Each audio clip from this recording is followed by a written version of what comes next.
Bom, pessoal, hoje nós vamos conversar um pouquinho sobre fronteira, o limite entre os países, continentes, né? E falar um pouquinho sobre o formato da Terra e qual a implicação do formato da Terra na formação das zonas climáticas dos diferentes climas, né? Mas hoje nós vamos ficar especificamente na questão das zonas climáticas.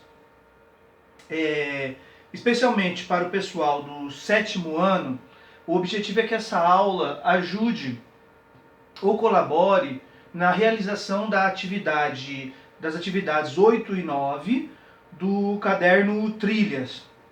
Tá bom? Então, isso aqui essa aula é para colaborar que os alunos do sétimo ano façam as atividades, tá bom? Atividade 8 e 9. Essas atividades estão na página 119, 120 e 121. Tá bom? Então vamos lá. Então, a primeira coisa é o conceito de fronteira. A fronteira, quase sempre, ela é a linha que identifica as diferenças territoriais. E essas diferenças territoriais estão presentes na paisagem. Então, a paisagem é um elemento fundamental, né? Paisagem, tudo aquilo que eu vejo a olho nu. Né? Mas não é só tudo, não é só o que está no meu raio de alcance, mas também as pessoas, a maneira como eu me identifico com aquele lugar, não é? Os cheiros, os sons, né? E as paisagens são um ponto de partida, portanto, para identificar as fronteiras. Mas não só, né? Existem outros elementos. E os mapas, geralmente, eles são a base para a identificação das diferenças. Claro que o mapa ele é sempre uma representação da realidade, mas ele não é a realidade. Né? Mas, entretanto, a geografia utiliza da linguagem dos mapas, né, como, digamos assim, um dos elementos para explicar o espaço geográfico. Né? Então, hoje, vamos tentar verificar um pouquinho essas diferenças, né?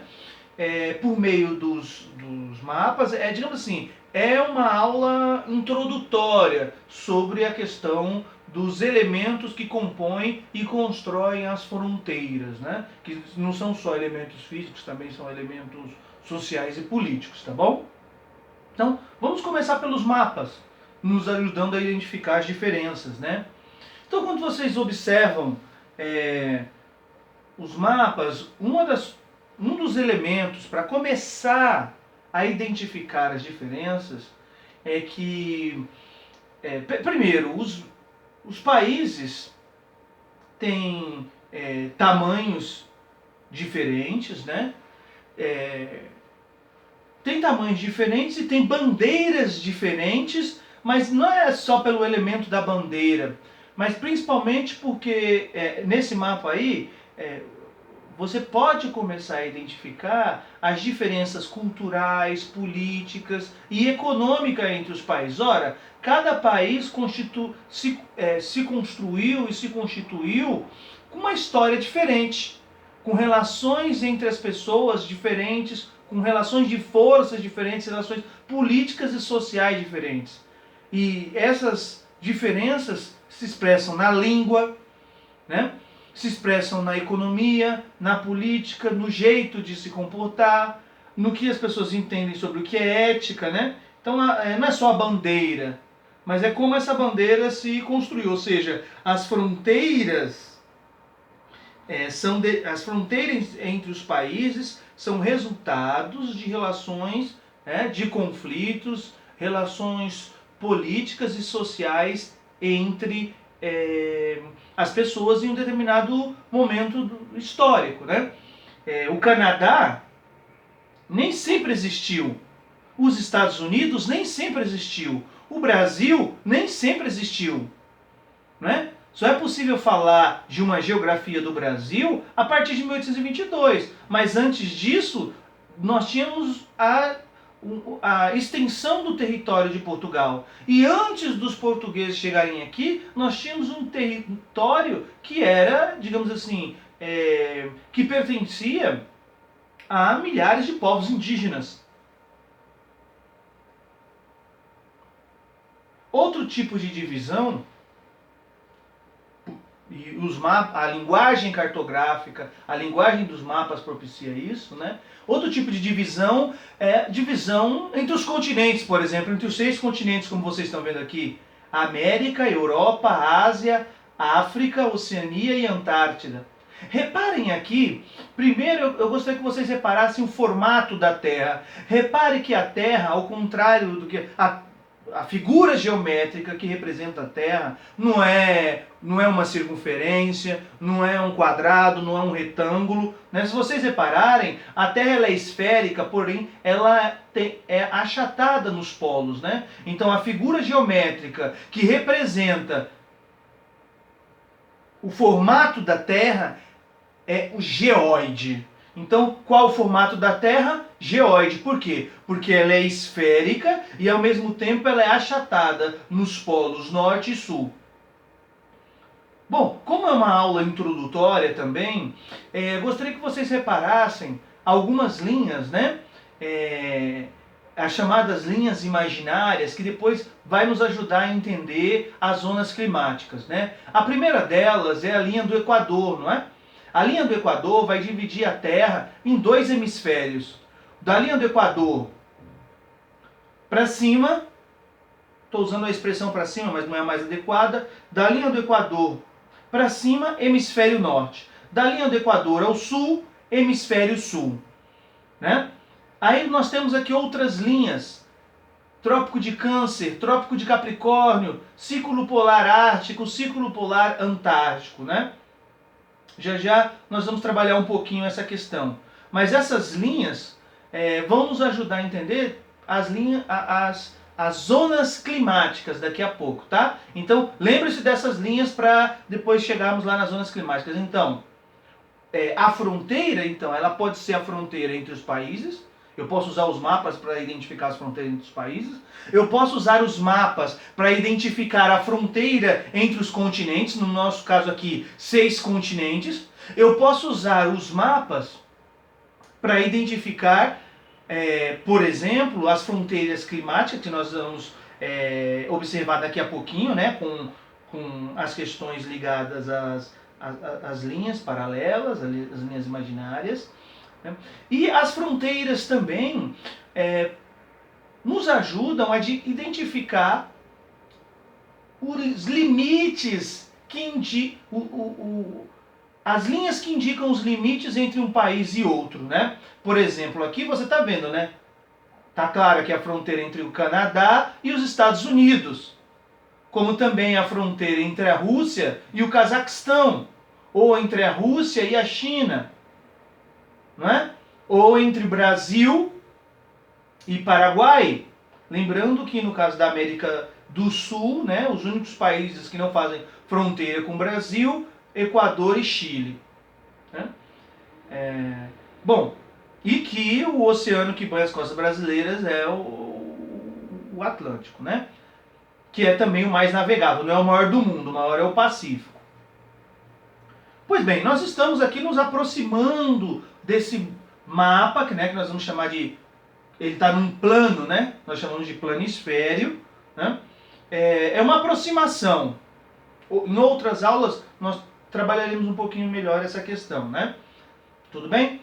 Vamos lá. Bom, quando nós... Uma das formas de se apropriando do mapa mundi, né?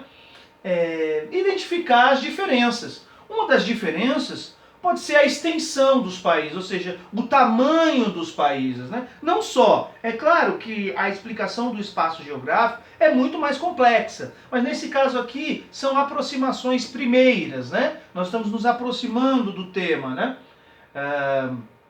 E o que constituiu a fronteira de cada país é algo muito mais complexo, mas como é uma aula inicial, então uma das formas de ir identificando as diferenças, você vai ver, tem países maiores, países menores, né? Observe aqui, por exemplo, a Rússia, né?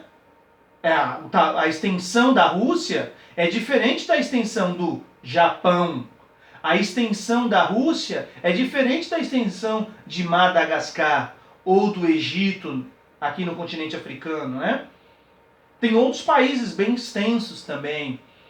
território grande, como por exemplo o Canadá, também os Estados Unidos, lembrando que o Alasca faz parte dos Estados Unidos, né? Os Estados Unidos comprou essa região aqui da Rússia, né? O Brasil também está entre os países de maior extensão, né? Junto com a Austrália. E nesse gráfico você pode ver os maiores países do mundo em extensão. Não é em população, hein? Em população nós teremos China, Índia, mas é em extensão. Então, nós temos a Rússia, né? Com 17 milhões 95 mil quilômetros quadrados, né? Depois Canadá, em segundo lugar. Terceiro, Estados Unidos. Quarto, China. E quinto, país maior em extensão, é o Brasil. Tudo bem? É apenas um elemento para ajudar a identificar digamos assim, as diferenças entre os países, né? Não é o que explica as fronteiras, mas é uma primeira aproximação. Aqui nós temos, nas outras linhas, naquele outro slide, eu tinha falado para vocês das linhas paralelas. Já aqui nós temos os meridianos, né? Que são as linhas que cortam a Terra, linhas imaginárias, cortam a Terra na vertical, né?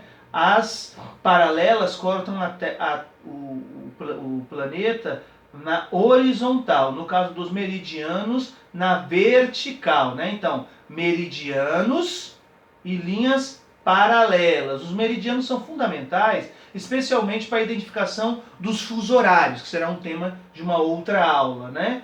Então, qual o formato da Terra? Geóide.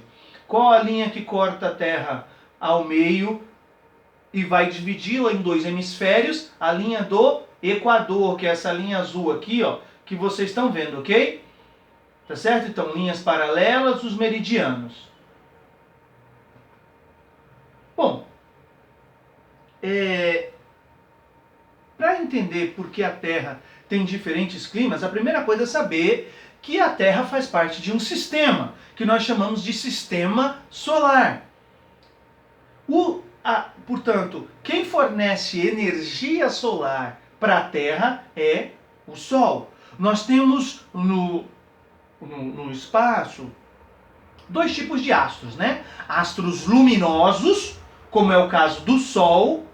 Por que o Sol é um astro luminoso? Porque possui luz própria. E temos também a Terra, que é um astro iluminado, não possui luz própria. Agora, o que vai determinar as zonas climáticas é a junção do formato da Terra com a energia fornecida pelo Sol, né? Que é isso que vai determinar as zonas climáticas. Então, quem fornece energia solar é o Sol. Portanto, quem vai iluminar a Terra é o Sol.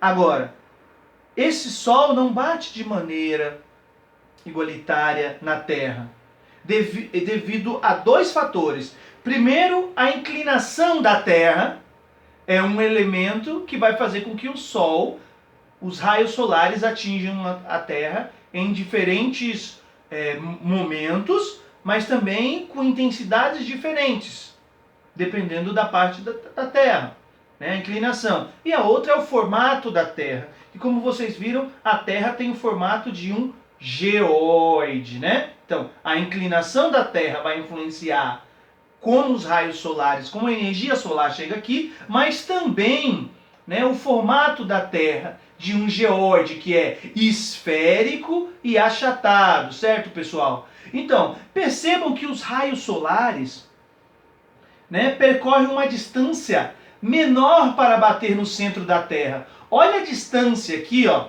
que os raios solares percorrem para bater no centro da Terra, e olha a distância que os raios solares percorrem para bater no Polo Norte, por exemplo, né? Ora, por a distância aqui ser maior, esse raio solar vai chegar com uma intensidade menor.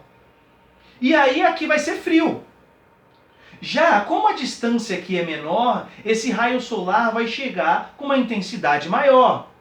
E por isso, essa área central da Terra tende a ser, né, tende a ter mais calor. Por quê? Porque a distância que o raio solar percorre para chegar aqui é menor.